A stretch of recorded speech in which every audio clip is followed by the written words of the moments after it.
कर रहे हैं हम लोग प्रतिस्पर्धा बाजार की। ठीक है, तो प्रतिस्पर्धा बाजार मार्केट में एक ऐसा बाजार होता है जहाँ पे विभिन्न प्रकार की कंपनियाँ होती हैं। ठीक है, जैसे कंपनी ए, बी, सी, डी, ई, एफ, जी। ठीक है, तो यहाँ पे कितनी कंपनियाँ हैं? 1 2 3 4 5 6 7 कंपनियाँ हैं ना। तो ये कौन सी है? ओलिगोपोली है। हाँ, ओलिगोपोली में कितनी कंपनियाँ होती हैं? 10 से अधिक 10 से अधिक 10 से कम। और मतलब मोनोपोली और डिओपोली के बाद ये आती है। मोनोपोली में कितनी कंपनी होती है? 1 और डिओपोली में कितनी कंपनी होती है? 2। अब यहाँ पे ओलिगोपोली है। ठीक है, अब हम बाजार में ये बात कर रहे हैं कि इनका जो प्रोडक्ट है, क्या है जो इनका प्रोडक्ट है, उसका जो प्राइस होना चाहिए ना, क्या होना चाहिए? प्राइस ऐसा होना चाहिए कि कम से कम होना चाहिए। क्या होना चाहिए? कम से कम। जैसे हम लोग बात कर रहे थे टेलीकॉम कंपनी से, मान लो एयरटेल है, वीडियोकॉन है, टाटा डोकोमो है, तमाम तरह की ऐसी कंपनियां थी। वोडाफोन था, ठीक है, टेलीनार था, जो यूनिनार था पहले, फिर टेलीनार हो गया। उसके बाद आपका बहुत से ऐसे रिलायंस है, ठीक है, स्पाइस था, ठीक है, ऐसी बहुत सी कंपनियां थी जो बाजार में सिंगल प्रोडक्ट ही सेल करती थी। क्या था? टेलीकॉम सेल कर रहा था, अपनी सर्विस सुविधाएं दे रही थी, सेवाएं दे रही थी।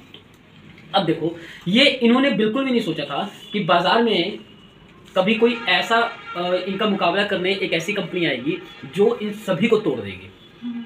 तभी इन्होंने नहीं सोचा था। तो इन्होंने अपने प्राइस कैसे रखे थे? देखो, सबसे पहली बात, इन्होंने अपने प्राइस क्या रखा था? 2 GB डेटा मिलता था। ठीक है, कितने में? 299 रुपये में।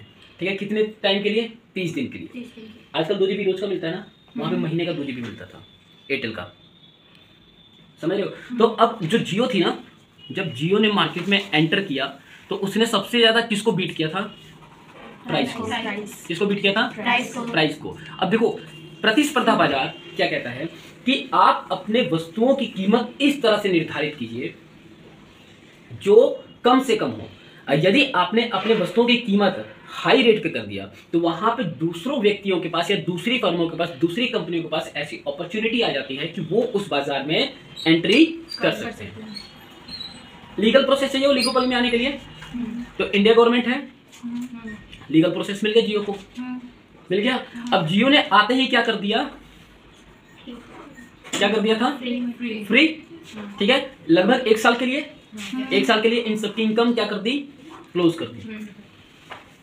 1 साल के लिए इन सबकी इनकम को क्या कर दिया? लगभग एकदम खत्म कर दिया। ठीक है, अब देखो, अब जियो ने आने के बाद भी क्या किया? किस चीज से? इन्होंने अपनी जो वस्तु की कीमत का जो एक सेवा है, उस सेवा की कीमत जो 299 रुपये था ना, उसको इन्होंने कितना कर दिया था? 150। आते 149 का रिचार्ज होता था, 1 महीना फ्री चलता था, डेली 1 GB डेटा मिलता था। ठीक है, तो 1 GB के लिए लोग सोच रहे थे 2 GB महीने का भरवाने से अच्छा है कि रोज का 1 GB हम यूज करें। तो इन्होंने प्राइस को बीट करना शुरू कर दिया। अब देखो, अब जैसे जियो आया तो ओलिगोपोली की स्थिति थी यहाँ पे। ओलिगोपोली से किसमें आराम से सबसे ज्यादा किसमें ट्रांसफर होगी? मोनोपोली। मोनोपोली में तो अब कह नहीं सकते थे, तो मोनोपोलिस्टिक कंपटीशन में आ गया था। एका अधिकृत प्रतियोगिता। एका अधिकृत प्रतियोगिता का अर्थ था कि जब बाजार में एक ही वस्तु को बेचने वाले बहुत सारे विक्रेता मौजूद हो, उसके बाद भी जब किसी एक फर्म का या एक कंपनी का वस्तु अधिक मात्रा में बिक रहा हो, जिसका पूरे बाजार पे कब्जा हो, उसको एका अधिकृत प्रतियोगिता में शामिल किया जाता था। समझ रहे हो? तो यहाँ पे जो आपका प्रतिस्पर्धा बाजार है, आपको सरल शब्दों में यह बताता है कि आप अपने वस्तु की कीमत उतनी ही निर्धारित कीजिए जहां पर दूसरी फर्मों का आना क्या हो? प्रतिबंधित हो। कि दूसरे आपकी वस्तु का जो कीमत है ना, वो दूसरा कोई अन्य व्यक्ति उस कीमत के बारे में सोच ही ना पाए। वो उसको ऐसा लगे कि इस कीमत में बेचने का मतलब है नुकसान।